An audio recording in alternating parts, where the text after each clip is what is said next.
up, guys? Back with episode 5 with Boxing One, the podcast. I'm Briah. I'm Miss Daphne. I'm Corey G. I'm Deandra. In life, right, we've all found ourselves in turbulent situations. And situations that could be defined as pressure. Right. But pressure looks different for some of us. Pressure looks different for different people because we come from all different walks of life and we go through different things. So, throughout you guys' lives, what does pressure look like to you guys? Pressure pretty much is way of life now, seem like. Everything has to do with pressure, especially coming from the year 2020. You know, health, you know, you feel a certain kind of ache in your body, or you even cough. You know, you're feeling like, oh my God, you know, you're just thinking about so many things. You know, your job. You know, you're thinking about, did I eat this morning? You know, you're thinking about all these things. But when it comes down to pressure, I just think that every day that we wake up, you're facing pressure, no matter where it comes from. Gas prices, your job, bills, just the way of life. You're pretty much looking at pressure.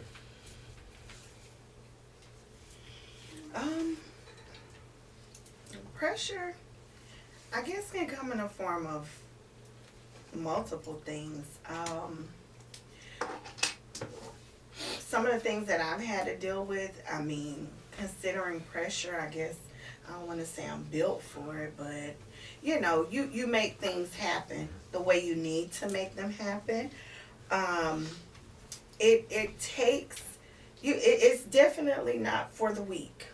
You can't deal with pressure and have to, you know, being kind of, I'm the oldest, so I've had to learn to deal with pressure in ways that it might not be like what the average person would do, but I'm here. I often look back and I'm like, Lord, how did I get here? Like things that I probably have gotten through and I didn't know how I would make it through that. I look back and I'm just like, you know, thankful that I can sit up here and talk about pressure and not have succumbed to pressure. Right. You know, so that's my outlook. I think pressure is interesting because I do feel like there's good pressure and there's bad pressure.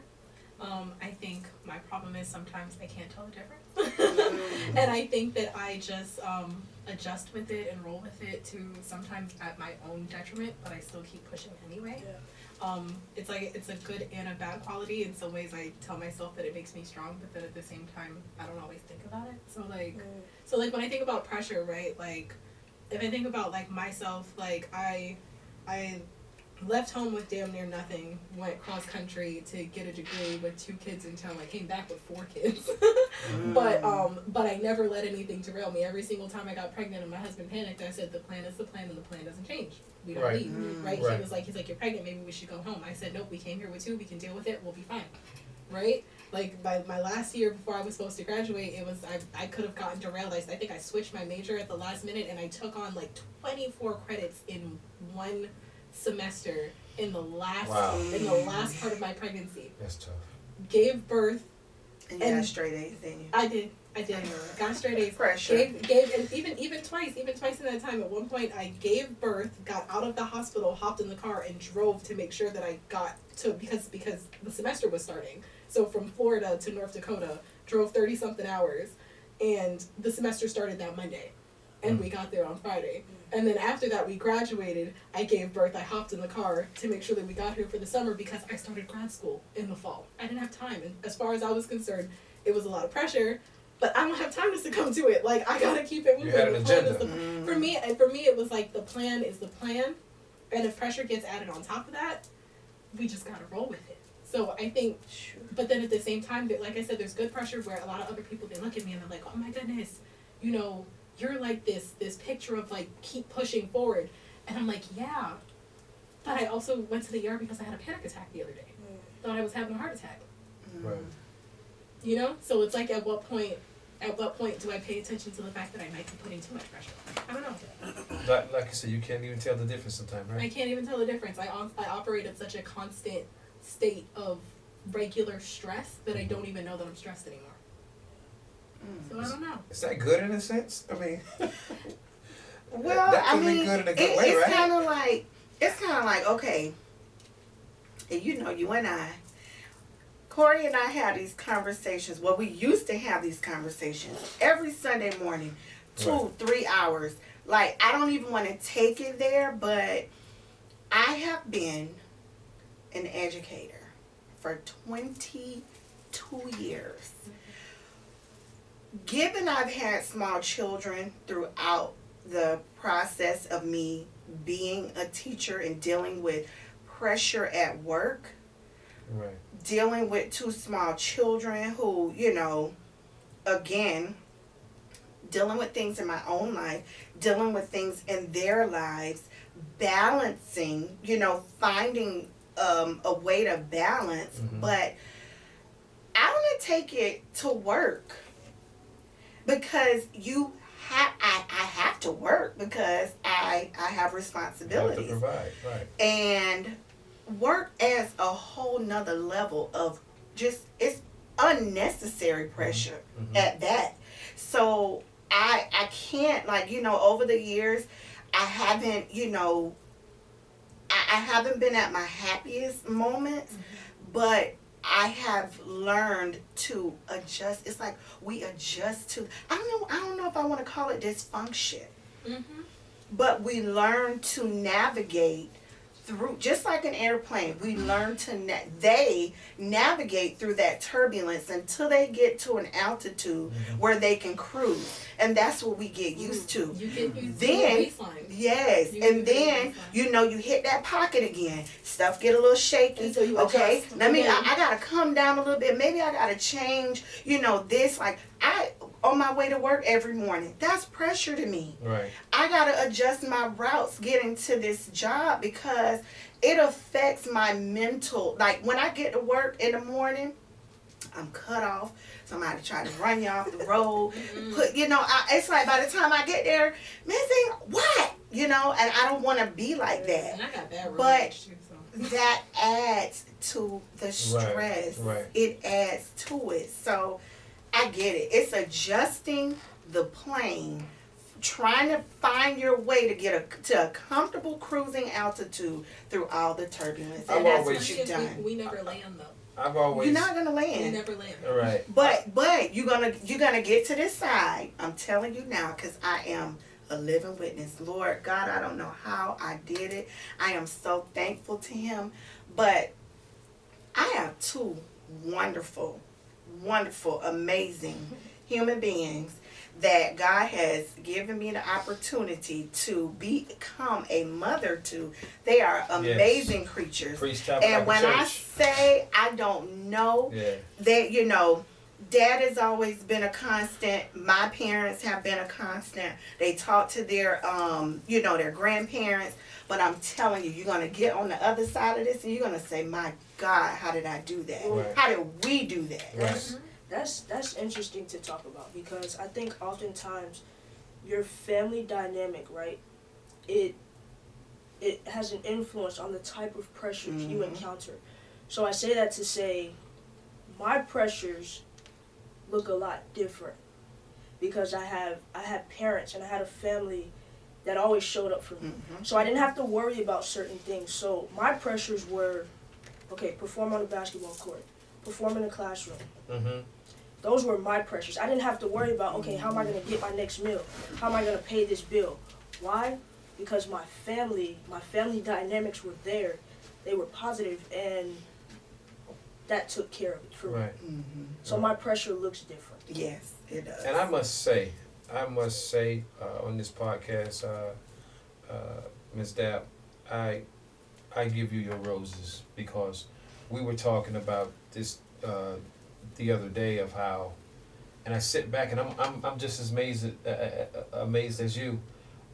How in the world did you do that? And we was talking about how both of your kids played basketball, and Ooh, and that was precious. Briah will be on the other side of town.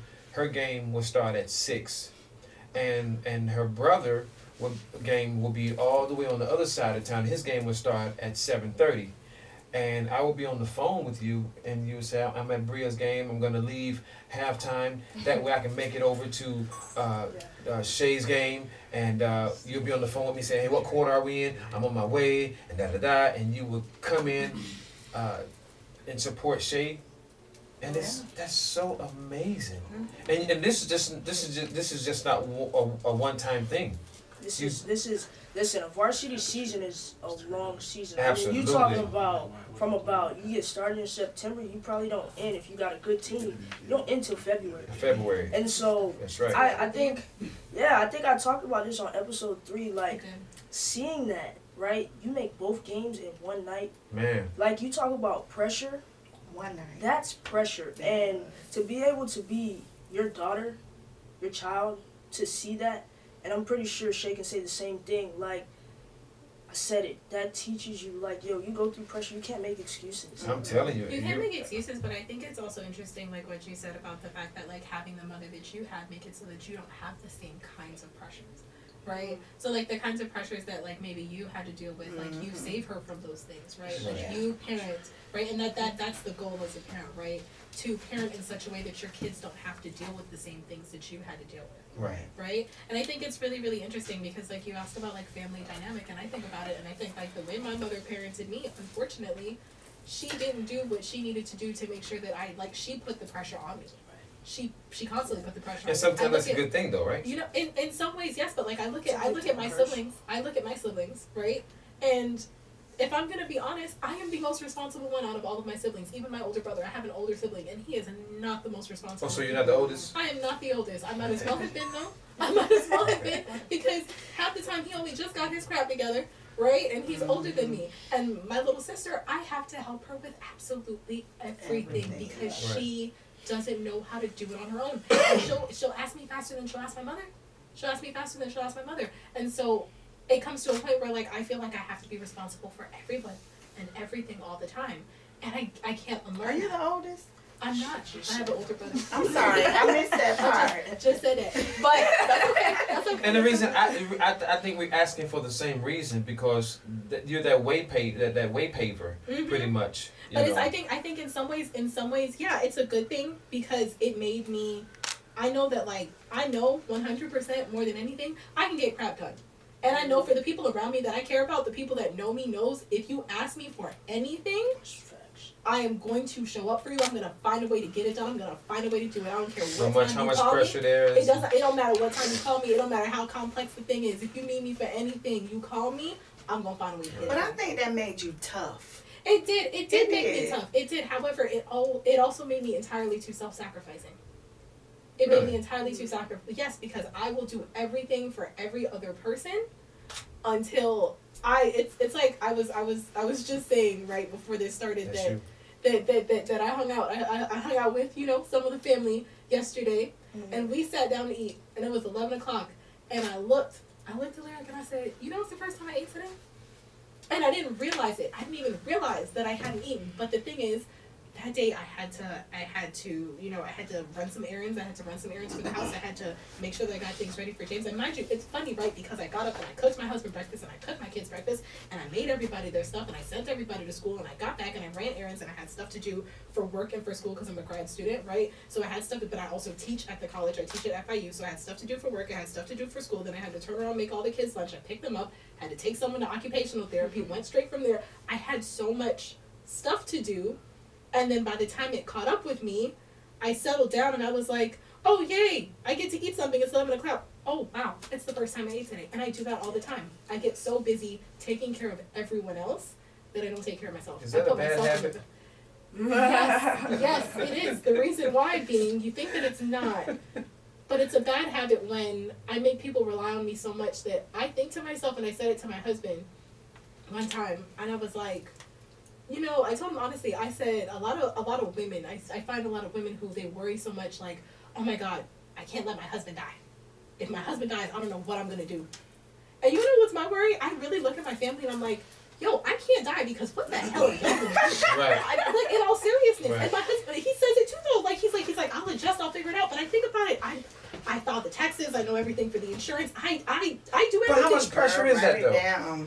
I do everything. But how much Down. pressure is that, though? That's So, a lot of for, it's like pressure. it's like you ever get on a computer and you got like a lot of tabs open and the tabs are so small you can't even see what they say anymore. That's my brain all the time. Right. Well, that's interesting that you say that because you're a mom, you're a wife, right? And so sometimes, you know, all the responsibilities and the pressure that you have, right? It's kind of, in a sense, expected of you. Right. So the pressure, right? Do you guys believe that pressure can be derived from what you're expected to do from people? All Never depends. thought about Well, would you say that the more hats you wear, the more pressure? Would you say that? Heavy is the head that wears your crown. Oh, So wow. you gotta handle it. But I asked that question because, like, my pressure, right? I talked about it earlier. My pressure came from, an example, performing on a basketball court, Mm-hmm. right? People expected me to do that. No matter what, you know, my expectations were for myself on a basketball court, Mm-hmm.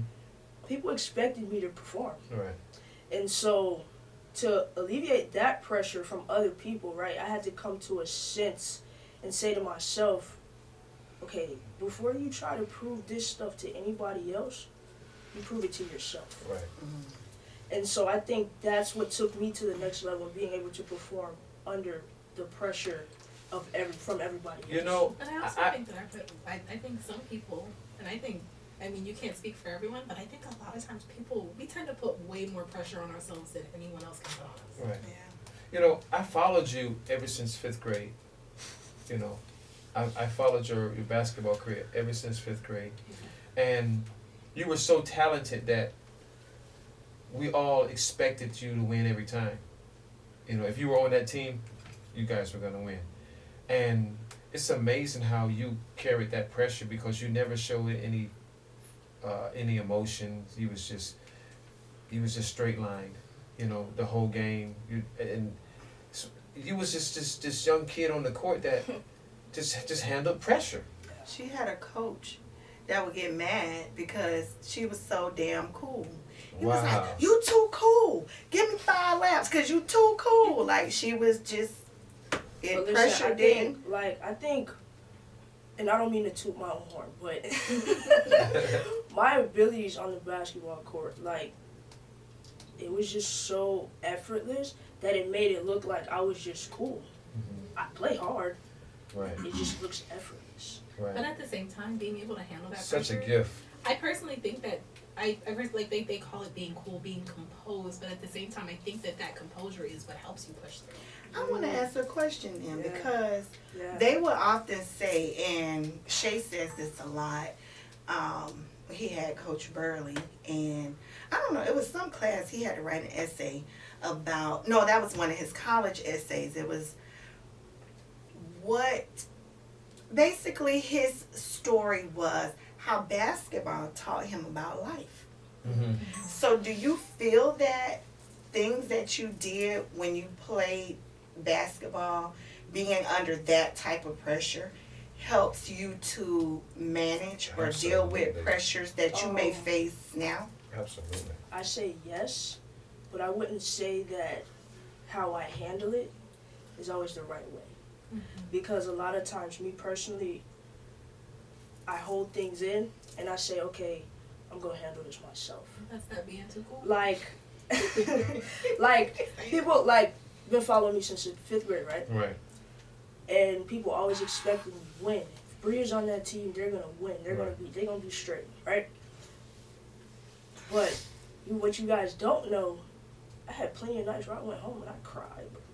Mm-hmm. I cried because I didn't feel like I was doing enough, or because I felt like I was shortchanging myself, my teammates, my coaches. And that comes back to haunt you because I can remember your 12th grade year, you were hurt. And you were still trying to give 110%. And I think she was still trying to play or something. I think that was That was my 10th or 11th freshman grade. year. That was my freshman summer going into my Junior. sophomore year. Okay. Because hurt I her ankle was or out a something. whole summer and I was still dealing with that nagging injury going into my And you were still sophomore trying to year. perform and give 110%. Yeah. But you were really hurting yourself. But But that's then- what I'm saying about press, like that putting that pressure on yourself to the point where you're self-sacrificing. But that goes back to my family dynamic. I see my mom do things. I can't make no excuse. Right. No, but at the Right. same time, that I think that's what I mean, right? Is that we talk about it as excuses, but at what point do we recognize that it's not an excuse and we actually have to acknowledge something? You know what? I think too, because she's saying that, you know, watching. Because I think the same me. way. Yeah. But I'm going to tell you something. I know I was the oldest of 7. Those were like my kids. Then those kids, coupled with my kids, I self-sacrificed a lot too. So mind you, all of the responsibility that I had with my own, I still would try to be there for my siblings. Like, they had games. Kobe had a game. I try to show up to his game. You know, James and Brent had their stuff going on. But I never saw my mama fold. To this day, that's what I grew up watching. My daddy, I just took a drive with him the other day.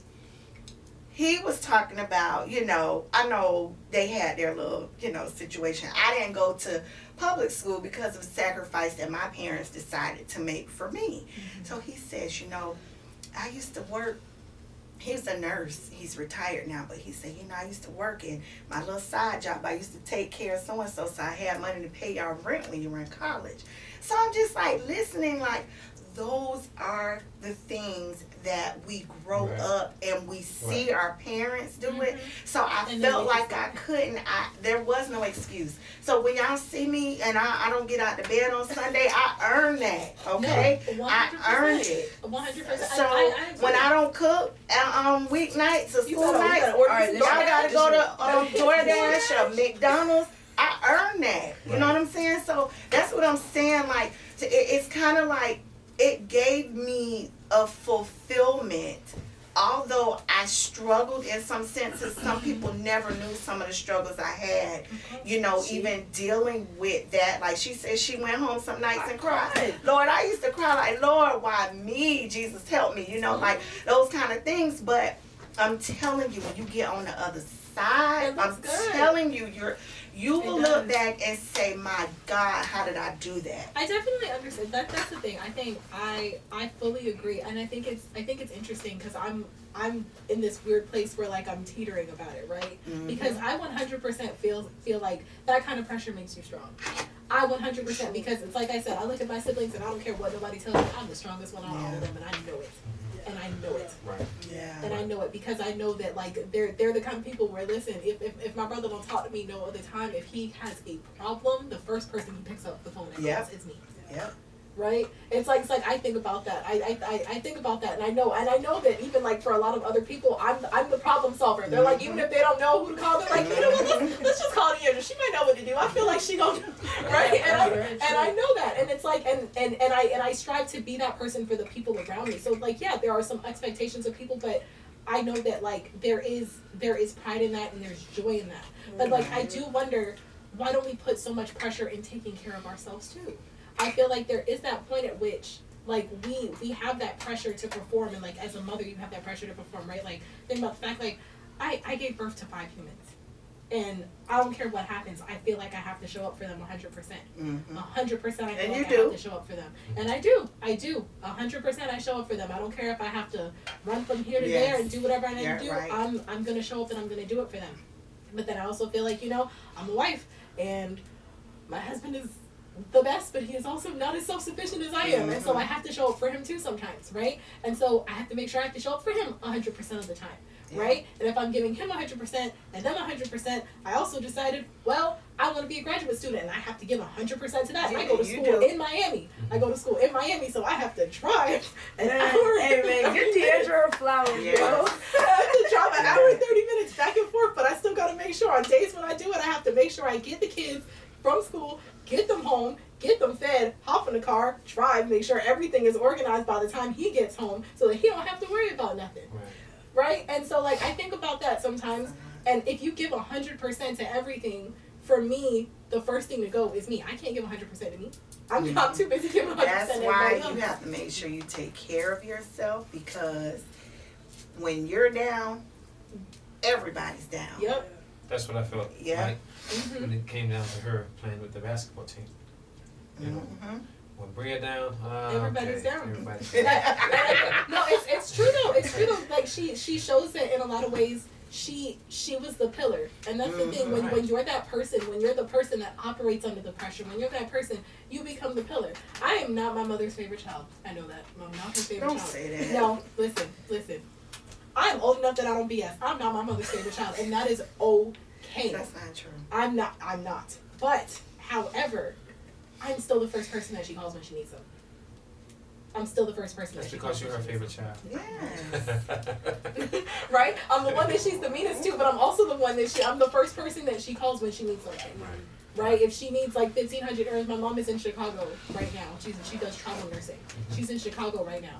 And I still remember one day I was so upset because she lost her crap at me because I was trying to juggle all of her other errands on top of my errands, and I think I forgot like one thing, and she lost her crap, was calling me, crying, talking about some, nobody helps me, even though I had done like 10 things for her already, and I forgot the one thing. And I'm sitting here, I'm thinking like, lady, you telling me nobody helps you? Like, I didn't just have to drop my kids off at school and then drive to your house, drive your Lexus to the dealership, then go to your house, pick up money to go drop off to this person, go to the bank, go pick up this for you, I went shopping for you, I just did like 15 things for you, went back, picked up my kids and did all the stuff I had to do. No, lost my whole day, but no, nobody helps me. That's mine. Right? And I'm just like, But then it's like this. So the people that deal with all the pressure, who they call? Who do you call? nobody. I don't call it. I hate to say They that. call on the Lord, I guess. Yes, You know what we I call mean? on Lord Because again, Jesus. she said it. No, She said no. it 3 times during this podcast. Lord, I thank you. Lord Jesus. No, listen, So listen. I think as God-fearing people, right, right. we have to understand that our pressures and our tests are going to be a lot more difficult and strenuous to deal with, because who are we to say we believe in God and not be tested, right? Mm-hmm. We believe in God, so He's going to do everything in His power to have us rely on faith. Rely on faith. And Wow. y'all straight here. No, yeah, man. That's no. You It's true. you pushing some. Wow. Because I mean, Wow. if I think that that's a really really good point. It's right. It's the story of Job, right? Job was tested, took Absolutely. everything was taken from him, and he didn't lose faith, and at the end of it, he was rewarded. And I mean, even then, you say like, who do you turn to? I do think that maybe that's a really really quick lesson, and like we need to find those people to turn to. I think in a lot of ways, you look at people who deal with that, and they tend to not turn to people mostly because they feel like nobody's going to understand, or they feel like they have like, you feel like you have this persona of strength that like you feel like I'm gonna turn to somebody and it's gonna be a weak moment, and like if I let myself be weak now, like I can't break, But right? I think also people feel like these are my pressures, my issues. What are you gonna do about it? That's true too. I think people also feel like that. So I do feel like I mean, it's kind of, I think finding people to go to and not going to people, I think it's an ego thing. You better believe it. You think You so? bet- of course. probably not on purpose, but Well, the thing of it is that I've known I listen to the Breakfast Club a lot, and Charlamagne God talks about health, mental health a lot, and what happens is that a lot of people go through the pressures of every day, the ins and outs of the world, and a lot of people, again, like you say, have this ego to where they don't think it's good to sit down and talk to a therapist, you know, or lay on the red couch, things like that. But I think it's important. I think it's important if you was to get it off you, you know, have somebody to vent to and talk it out, you know. I think that's important. But again, like you say, where are those people? Who are those people? Who can we turn to? You know, with me, it's pretty much my dad. You know, seems like my dad has a answer for everything, and of course, he's going to give you the biblical side of everything. You know, so And the reason of that being, anybody know what the Bible stands for? Basic instructions, my living on earth Basic instructions before leaving Earth. before leaving earth. You know, so again, when these pressures hit, every story in the Bible is a scenario for us. Everyone, about money, about sex, about raising kids, losing everything, like you brought up Job,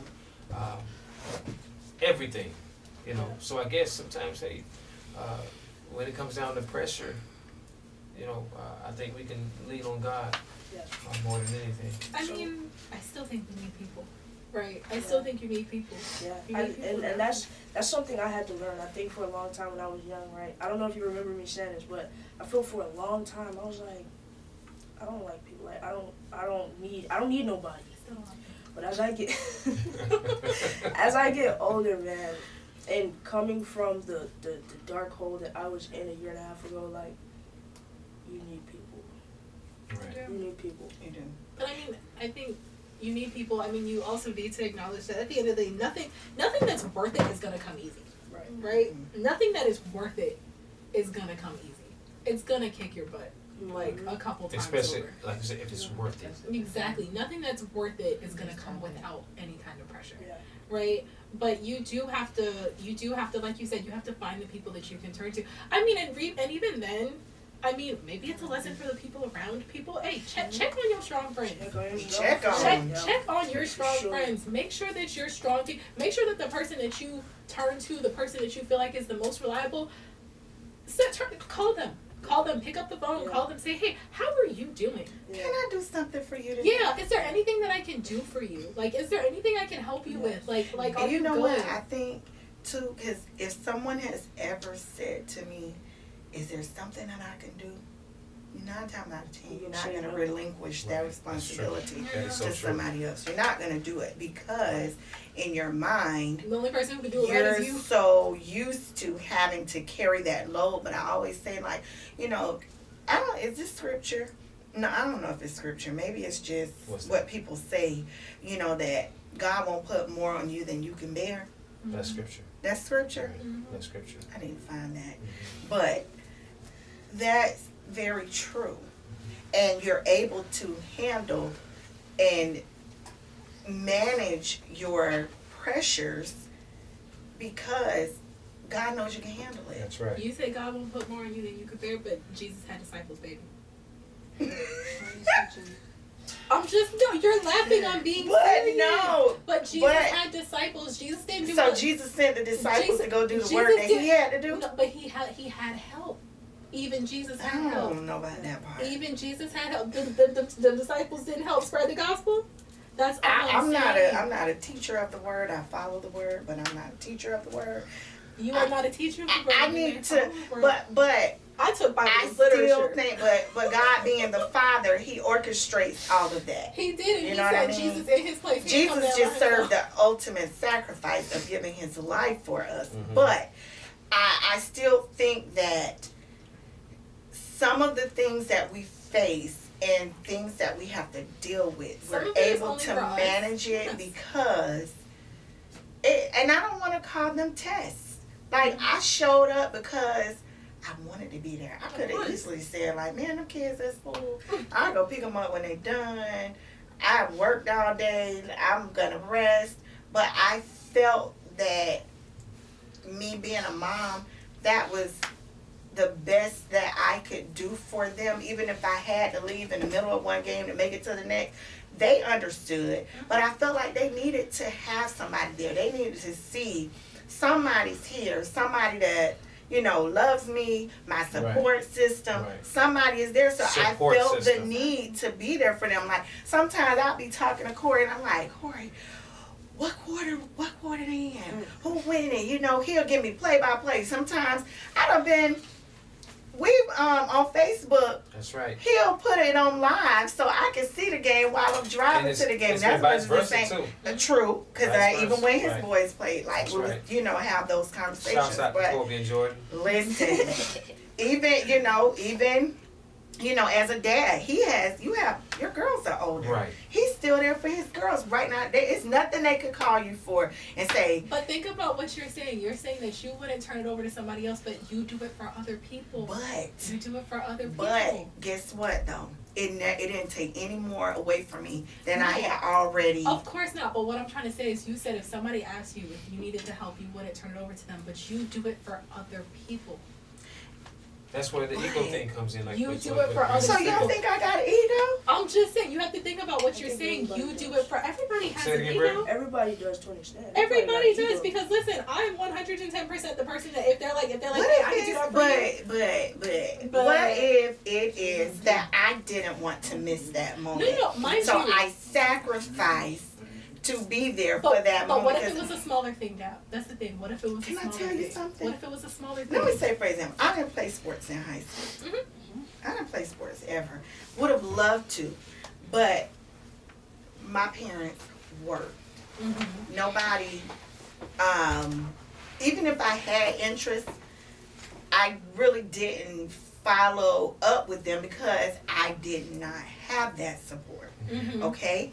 So when I had kids, I was like, man, I'm gonna be there for I'm gonna show them And this is what I wanted to have, and that's what they decided they wanted to do. I was gonna be there for them, come hell or high see, water. that's not what I'm fronting you for. You're misunderstanding the question. You said if somebody said, "Do you need help with this?" Maybe not And specifically that. I wouldn't Not because I that. wanted to be No, there. I'm saying take that away. Something else. Even if they said, "Hey, is there something else that I can do?"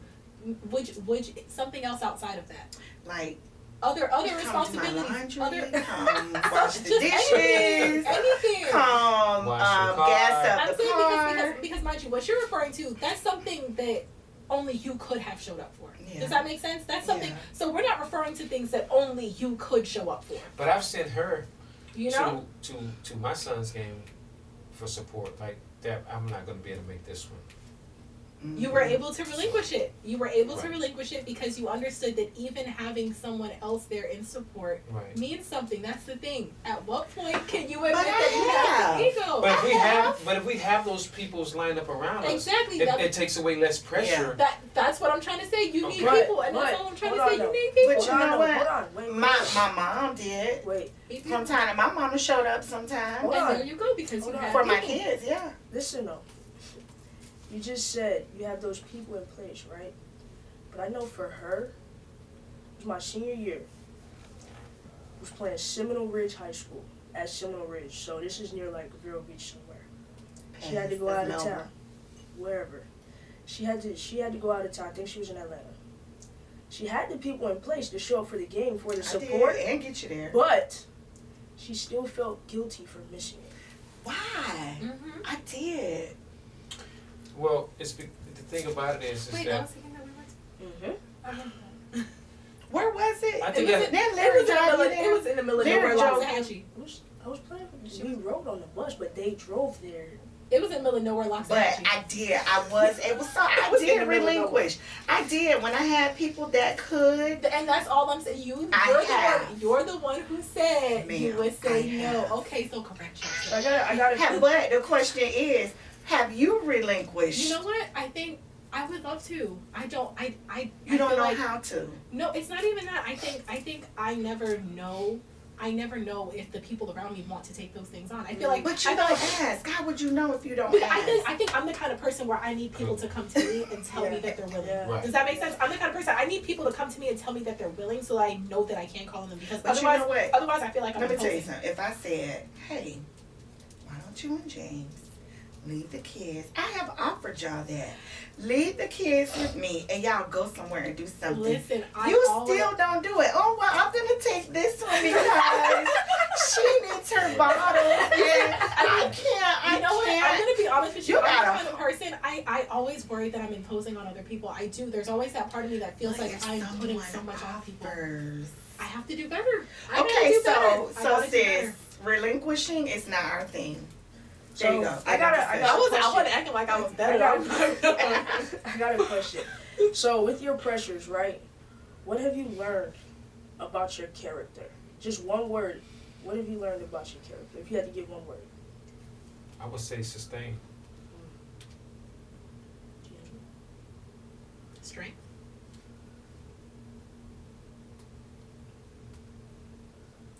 One word is hard. Could've said Growth. sentence. I would say resilience. Now, That's a good word. Resilience. now let me say this real quick. Uh-huh. Real quick story. My parents, I saw a lot go on with my parents, and my parents didn't hide anything from us. Yeah. Okay. There were times our lights would be cut off at the house, and my dad, they would fire up the barbecue grill, and my parents would put all this meat on the grill, and we were wondering, man, and our neighbors would think, oh God, they barbecue it every night, you know, and we're burning candles in the house, and my parents would say, hey, get your clothes out for school, you know, if you don't get it, I don't want you wearing a blue and a black sock, things like that, right? And we would have these like campfires in the backyard, but our lights are off. My parents made it fun, okay? If the water was turned off, we would, I'm not kidding, we would go to gas stations or buildings to fill up buckets and water jugs and things like that. It was just a lot of, if we didn't have food, my parents took us fishing, you know, and we caught fish, and we come home and we cook fish, and it just, to this day, my parents have made it to where my siblings and myself, we can handle pressure, we can handle stuff. I don't get shaken when I see a bill that's due right now, or a bill that's in the red. I don't get shaken. You figure So it out. so that goes to my next question, which is my last question. Like, do you feel that there's something or someone that prepares you for the pressure? The Word of God. The Word of God. You know something? I take a lot of things to God. You know, people would say, well, I don't know how to pray, but prayer is just a conversation with God. You know, that's all. Yeah. You know, what happens is that we get stuck on watching these TV evangelists do these nice prayers and this, that, and the other, so forth, so on. But conversation, man, with God. That's what prayer is. And when you can just take things to God, say, God, I have this weighing me down, and this, that, and the other. And it's amazing. Just like when when the podcast just started, you were saying that you don't know how in the world, but God saw you through. God, this, that, and the other. Yeah. So I would say the same thing. You know, God has saw me through a lot of stuff, even to the point I was like, I don't know how I'm gonna get through this. Court, whether it was had to do with court, my kids, my job, whatever it is, I just felt like, wow, this is it. I never thought this would come down to this, and God always saw me through. Well, wrapping it up, one by one, I want us all to give, people watching or listening or whatever, some advice to dealing with their pressures that they may face or that they have faced in this life. Because they're going to keep coming, too. Well, I think we should head stuff off before it becomes pressure. Yeah. You know, we let stuff compile and pile up. That way it becomes pressure. You know what I mean? I think it was podcast 4 or 5 when Kobe was saying that, hey, fill your card before it gets to E.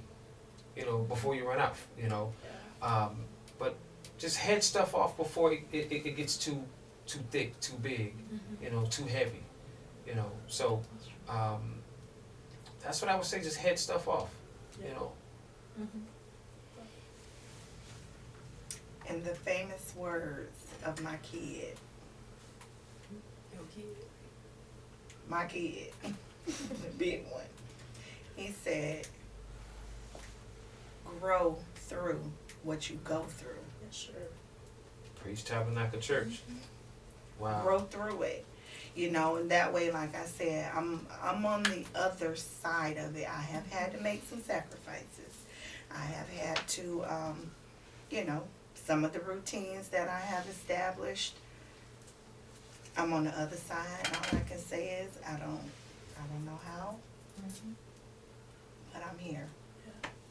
I think mine's gonna sound a little bit different, but I will say, because I think everybody approaches things, with a plan usually. Yeah. right? And you should, because failing to plan is planning to fail. But I think if you have a plan, my favorite thing to say is the plan is the plan, and the plan doesn't change. And so even if you meet an obstacle, you jump it, right? You hurdle over it. You're gonna be better for it, right? But also, me also knowing what I know when you maybe need somebody to give your foot that boost to get over the hurdle if you need that, right? Yeah. Know when you're at a point before breaking, right? If you bend in so much, make sure you have somebody to catch you so that you don't break, so that you can continue to hurdle. Yeah. So I think stick to the plan and make sure that you have the support that you need to continue to match those hurdles to be successful by the end. But the plan is the plan, and don't change it. Yeah. Well, I'll say that it's life, and pressure's gonna come. So I mean, if you ever feel like you're going through a lot, it's supposed to feel like that sometimes. And going back to the growth, I think pressure helps us to grow. And I think once we understand that better, we'll begin to understand our pressure better. And expecting to go through life without some tests and some pressure, that's like trying to find the moon at the peak of the day. It's impossible. Right. So embrace your pressure, and you just catch some wisdom off of it. And just know going. everybody ain't built for it. Right, and everybody's not, but that goes back again.